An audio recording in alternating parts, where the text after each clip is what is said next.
जैसे कि हम लोग कुछ चीज़ें पढ़े थे, जैसे कि हम लोग पढ़े थे बल। तो बल में बहुत प्रकार की बल होते हैं। जैसे स्थैतिक मतलब कि बल के बारे में अगर बात करें तो घर्षण बल होता है, अब मतलब कि और ग्रेविटेशनल फोर्स होता है। तो आज हम लोग पढ़ लेते हैं घर्षण बल। तो घर्षण बल क्या होता है? घर्षण का मतलब ऐसे समझ में आ रहा होगा, घर्षण का मतलब होता है घसीटना। तो जैसे घसीटना अगर किसी चीज़ को होता है, तो अगर किसी चीज़ को हम लोग घसीटते हैं तो बहुत लोगों को ये समझ में नहीं आ रहा होगा घसीटना क्या है।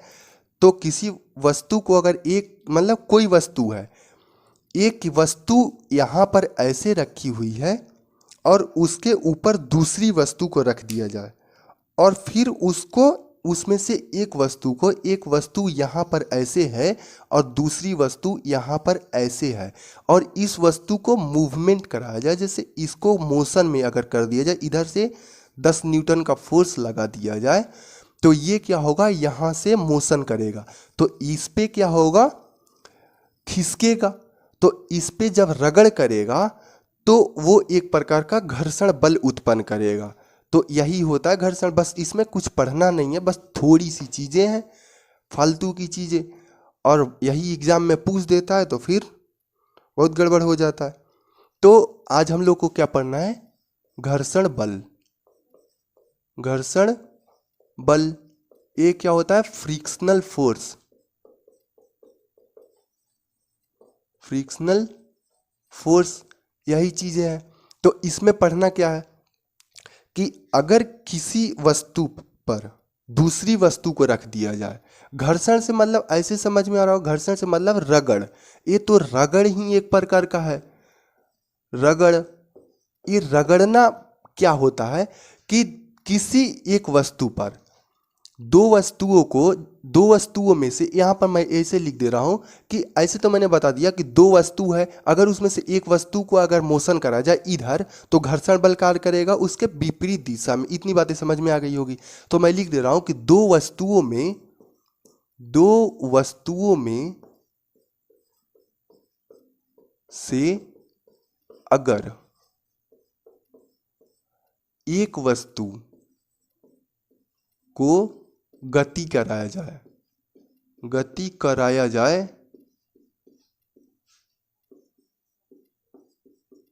तो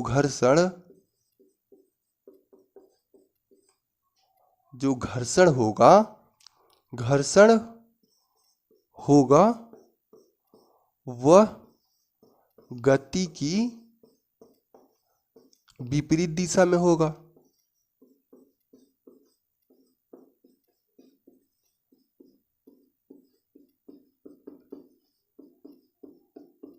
विपरीत दिशा में होगा। अगर यहाँ पर एक वस्तु ऐसे रखी हुई है और दूसरी वस्तु अगर इतनी ऐसे बड़ी है, अगर इस वस्तु को इधर की ओर मोशन कराया जाए तो घर्षण बल किधर कार्य करेगा, तो ये होगा इधर, ये होगा घर्षण बल, ये फ्रिक्शनल फोर्स होगा, और ये क्या होगा, ये मोशन में काम आएगा। तो अगर गति इधर हुआ तो फ्रिक्शनल फोर्स इधर काम करेगा, मतलब इस सतह के इसके ऑब्जेक्ट के विपरीत दिशा में घर्षण बल कार्य करेगा। तो बस इतना ही चीज़ें जानना है। और घर्षण बल में क्या जानना है, तो घर्षण बल कई प्रकार का होता है। घर्षण बल 2-3 प्रकार का होता है, 3 प्रकार का टोटल। तो 3 प्रकार का ही घर्षण बल हम लोग को पढ़ना है। एक तो होता है, मैं ऐसे करके बना दे रहा हूँ ताकि आराम हो जाए, नहीं तो 1 2 3 करके लिखने में बहुत समझ में जल्दी नहीं आता। एक होता है स्टैटिक घर्षण, इसको बोलते हैं स्थैतिक घर्षण बल। और दूसरा क्या होता है, सर्पी घर्षण बल,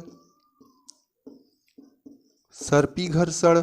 और तीसरा क्या होता है, लोटनिक घर्षण बल। ये 3 ही पढ़ना है, मैं जो बता रहा हूँ बस इतना ही पढ़ना है, और फिजिक्स पूरी की पूरी समाप्त हो जाएगी और सारे क्वेश्चन सॉल्व हो जाएंगे। किसी भी एग्जाम की क्वेश्चन सॉल्व हो जाएंगे, लगभग सारे एग्जाम के क्वेश्चन सॉल्व हो जाएंगे। इसमें कुछ मतलब वो नहीं है। बाकी इन्हीं चीज़ों को बहुत देर तक पढ़ाता है टीचर। और क्या करता है, टाइम खराब होता है। अगर 10 मिनट तक अगर कोई टीचर पढ़ा दे और 10 मिनट में उतना ही बताए और 2 घंटा में भी उतना ही बताए, तो वो क्या किया, वो टाइम खराब किया।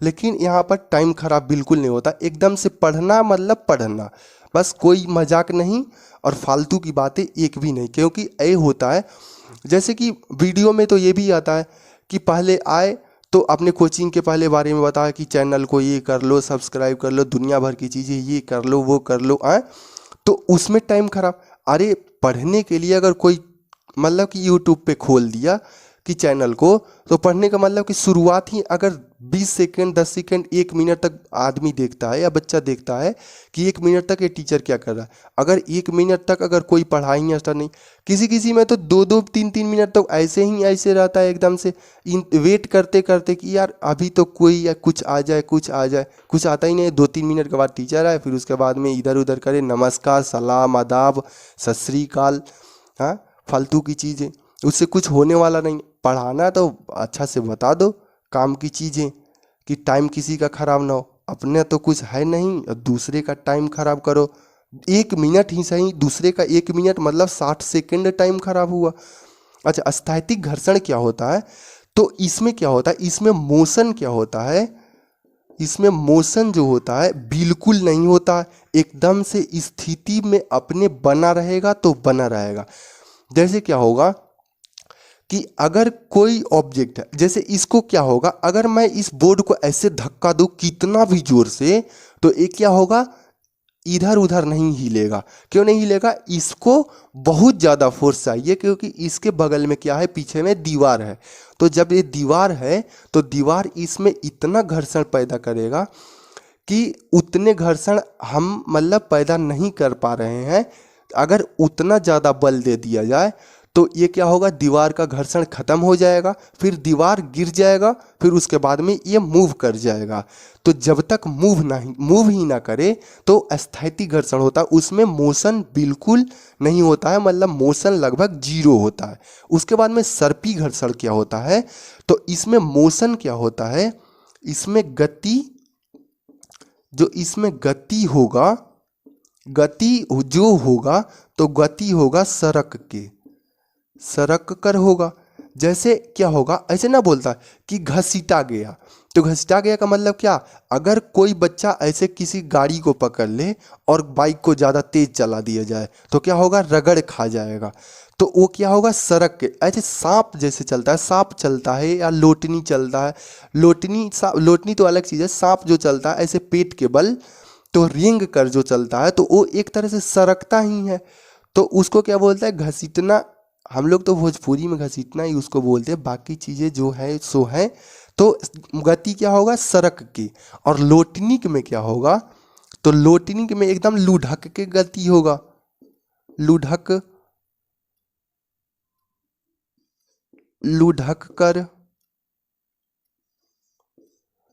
कर गति होगा। जैसे अगर कोई गोल चीज़ है, गोल बॉल, तो बॉल को अगर हम लोग ऐसे अगर फेंक दें तो बॉल क्या होगा, बॉल पे अगर ऐसे कोई बड़ा बॉल है, ऐसे फुटबॉल है, फुटबॉल को अगर हम लोग किक करें तो क्या होगा, लुढ़क कर जाएगा। तो वो क्या होगा, वही उसको लुढ़कना बोलते हैं। तो गति इसमें लुढ़क कर होता है, लुढ़क कर जो होगा वो गति लुढ़क कर होगा। बस इतना ही चीज़ है, ये रामबाण है, इतना ही चीज़ है। और एकदम से फ्रिक्शनल फोर्स एकदम से समझ में आ जाएगा। अगर इतनी बातें अगर समझ में जिन लोगों को नहीं आ रही होगी ना, तो वो वीडियो को दोबारा देख ले। अगर फिर भी समझ में नहीं आता, मेरे ये द्वारा बनाया गया अगर एक भी वीडियो किसी को समझ में नहीं आता, तो दुनिया के किसी आदमी से वो बच्चा पढ़ नहीं पाएगा, उसको समझ में नहीं आएगा। मैं इतना जानता हूँ कि अगर मैं समझा नहीं पाया किसी को, तो उसको दुनिया का कोई टीचर नहीं बताएगा। इसमें क्या है कि स्थैतिक घर्षण में मोशन बिल्कुल नहीं होगा, ये तो चीज़ें हैं। सर्पी घर्षण में क्या होगा, सरक के घर्षण होगा, और लोटनी में क्या होगा, लुढ़क कर घर्षण होगा। ये चीज़ें किसको समझ में नहीं आ रही होगी, जो एकदम से पगला होगा उसको भी समझ में आ जाए। और नहीं समझ में आए तो फिर जहर तो बाजार में मिल रहा है, फोकट में तो नहीं मिलता है, मतलब उसके भी कुछ पैसे लगते हैं, लेकिन जहर तो मिल ही रहा है। फिर सबसे अच्छा है कि बस खा लेना है, बस चुपचाप सो जाना, किसी से बोलना भी नहीं है, दरवाज़ा बंद करके। इसमें कौन सी बड़ी बात है कि लुढ़क कर गति हो रहा है कि नहीं हो रहा। अरे बॉल जो होता है, बॉल को अगर किक करने पे बॉल कैसे जाता है, ऐसे घसीट के तो जाएगा नहीं, फिर लुढ़क कर जाएगा। तो जो लुढ़क कर जाएगा लोटनी गति होगा। जो ऐसे घसीटा जाए, ठठीरा जाए, उसको ठठीराना बोलते हैं। तो उसको क्या होगा, वो सड़क के गति का रहो, सर्पी घर्षण है। बस तीन ही होता है जिसमें गति ही ना हो, कितना भी धक्का दे लो, कितना भी किक करो, गति ही ना हो, तो वो क्या होगा, वो स्थैतिक घर्षण होगा। बस तीन प्रकार का होता है। इसमें वैल्यू पूछ देता है। इसमें अगर वैल्यू पूछ ले तो इसमें क्या बताना है कि सबसे ज़्यादा फ्रिक्शनल फोर्स किस में काम करता है। तो सबसे ज़्यादा फ्रिक्शनल फोर्स इसमें काम करता है। ऐसे करके एरो बना लेना। ये बड़ा छोटा का जो एलकेजी में बच्चा होता है तो ये बताया जाता है, ये बड़ा का साइन है, ये बड़ा होगा। घर्षण बल जो स्थैतिक घर्षण होगा सर्पी से ज़्यादा होगा, और सर्पी घर्षण बल जो होगा वो लोटनी से ज़्यादा होगा। तो ये ऐसे होगा, ये बताता है। जैसे टीचर हम लोग को ये बता रहा, पहला दूसरी क्लास में हम लोग को अभी भी याद है कि ऐसे बोलता था 59 और 60 ऐसे करके आता था, ऐसे डिब्बा में ऐसे बंद करके। और इसमें ये बताया जाता था इसमें बड़ा कौन है, तो हम लोग ऐसे लगाते थे, या तो ऐसे लगाते थे, या तो बराबर का साइन लगाते थे। यही तीन तो रहता था। तो इन तीनों में बहुत कन्फ्यूजन होता था। ये तो मतलब नॉर्मल सी है। और 9 वाला में बहुत प्रॉब्लम होता था। ऐसे 7-9 लिख दे और 6-9 लिख दे, फिर पता ना चलता था यार ये इसमें कौन सा बड़ा है, ए लगा दें कि ए लगा दें। हाँ, फिर फाइनली अगर हम लोग ये ऐसे लगाते थे तो ये बड़ा हो जाता था, फिर अच्छा लगता था। चलो ठीक है, जो भी चॉकलेट वॉकलेट मिलता था टीचर देती थी, तो टीचर भी कमाल की होती थी उस समय। चलो ठीक है, तो स्थैतिक घर्षण बल ज़्यादा होगा और सर्पी घर्षण बल लोटनिक से ज़्यादा होगा। क्यों? क्योंकि इसमें घर्षण बल जो काम करेगा वो मोशन का ओपोज करेगा। तो घर्षण बल के बारे में अगर लिख ले तो नोट में ऐसे करके बना ले, ये कोई टीचर नहीं बताता। घर्षण बल गति का विरोध करता है। घर्षण बल गति का विरोध करता है। इससे तो यही बात पता चलता है, घर्षण बल जो होता है वो गति का विरोध कर रहा है। इसमें गति क्या होगा, इसमें गति सबसे ज्यादा होगा, इसमें गति कम होगा, और इसमें तो गति होगा ही नहीं। तो गति का विरोध कर रहा है घर्षण बल। मतलब घर्षण बल अगर ज्यादा होगा तो गति क्या होगा, गति कम होगा। तो घर्षण बल इनवर्सली प्रोपोर्शनल टू मोशन है। इतनी बातें तो समझ में आ रही होगी कि जो एफ आर है, जो फ्रिक्शनल फोर्स है, ये इनवर्सली प्रोपोर्शनल टू मोशन है। इससे तो इतना ही पता चलता है। अगर ये किसी को समझ में नहीं आ रहा होगा तो फिर वो एकदम से बैल है, अपने आप को बैल मान ले। इतनी चीजें तो समझ में आ जानी चाहिए कि फ्रिक्शनल फोर्स क्या होगा, गति के विरोध काम करता है। नहीं तो गति के विरोध अगर कार्य नहीं करता तो फिर स्थैतिक घर्षण बल ज्यादा कैसे होता लोटनिक से या सर्पी से।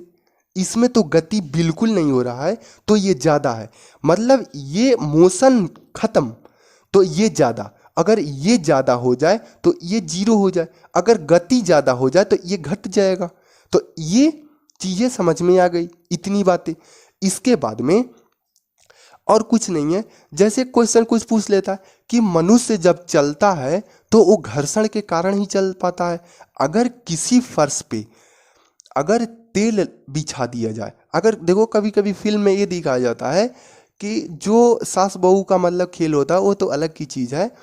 तो उसमें क्या होता है कि सीढ़ी पे मतलब सास आ रही है तो उसमें वो बहू क्या करती है कि सरसों का तेल गिरा देती है या डीजल मोबिल जो भी है वो गिरा देती है और वो फिसल जाती है। तो इसमें क्या होता है कि अगर तेल लगा हुआ फर्श हो, तेल लगा हुआ फर्श हो तो उस पे चलना आसान होगा कि मुश्किल होगा? तो उसमें मुश्किल होगा चलना। क्यों? क्योंकि घर्षण काम नहीं करेगा तो इंसान चल नहीं पाएगा। ये सभी चीज़ें अगर जो लोग नोट्स बना रहे होंगे तो ये सभी चीज़ें भी लिख लेंगे कि घर्षण बल अगर काम करता है तो मनुष्य अगर चलता है तो वो घर्षण बल के कारण ही चल पाता है।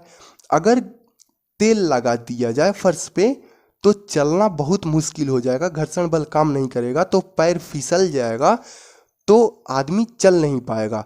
तो अगर ये क्वेश्चन आता है कि मैं कहाँ बता दूँ, यहाँ पर छोटी सी ऐसे करके मैं बता दे रहा हूँ कि अगर यहाँ पर ये है, इसमें एक है पूरी पर्वत ऐसे है बालू करके, पूरी रूप खुरदरी चीज है, ये खुरदरी है, और ये क्या है, बर्फ है। ये बर्फ है एकदम से चिकनी। तो बर्फ पे चलना आसान है कि खुरदरी चीजों पर चलना आसान है? तो इसमें समझ में आ रहा होगा कि खुरदरी चीजों पर चलना आसान है कि बर्फ पे। तो खुरदरी चीजों पर चलना आसान है, क्यों? क्योंकि इसमें फ्रिक्शनल फोर्स काम करेगा, तो हम आसानी से चल पाएंगे। लेकिन अगर ये बर्फ है तो बर्फ पे तो हम लोग क्या होंगे, फिसल जाएंगे। तो जब हम लोग फिसल जाएंगे तो चल पाएंगे? अरे ढंग से खड़ा ना हो पाएंगे, तो फिर चलना तो दूर की बात। तो क्या होगा, जो चीजें इतनी बताई गई है बस इतना ही है, इसके बाद में कुछ नहीं है। बाकी इतना घर्षण बल और पूरी फिजिक्स का फ्रिक्शनल फोर्स लगभग खत्म, क्योंकि हम लोग सामान्य विज्ञान पढ़ रहे हैं। बाकी इसमें नोमेरिकल जो आते हैं, तो वो जो आईटी जेई की तैयारी करते हैं, आईआईटी की तैयारी करते हैं, एनआईटी की, बीटेक उटेक करते हैं, बीटेक एमटेक, तो उन लोगों के लिए पढ़ना होता आगे की चीज़ें। तो जो बच्चे रेलवे, एनटीपीसी, ग्रुप डी, चपरासी, मतलब जो पीसीएस उसीएस तक की तैयारी कर रहे होंगे, उनके लिए इतना सफिशियंट है। बाकी लोगों के लिए इससे आगे बहुत कुछ है। तो ऐसा नहीं कि बस इतना ही में फिजिक्स खत्म हो गया, घर्षण इतना ही है। घर्षण बहुत बड़ा चैप्टर है, उसको कम से कम 2-4 दिन तक पढ़ाया जाता है। तो लेकिन जो बच्चे रेलवे, एनटीपीसी इस सब की तैयारी कर रहे हैं, छोटे मोटे एग्जाम की, कम्पिटिटिव एग्जाम की, वनडे एग्जाम की तैयारी, उन लोगों के लिए इतना ही है फिजिक्स में घर्षण, और इतना ही याद करना। ये हद से ज़्यादा 3 या 4 मिनट का चीज़ है। ऐसे तो लग गए 17-18 मिनट, लेकिन ये 4-5 मिनट का हद से ज़्यादा खेल है, इसमें कुछ है नहीं। बस इतना ही चीज़। फिर मिलते हैं अगले क्लास में। धन्यवाद।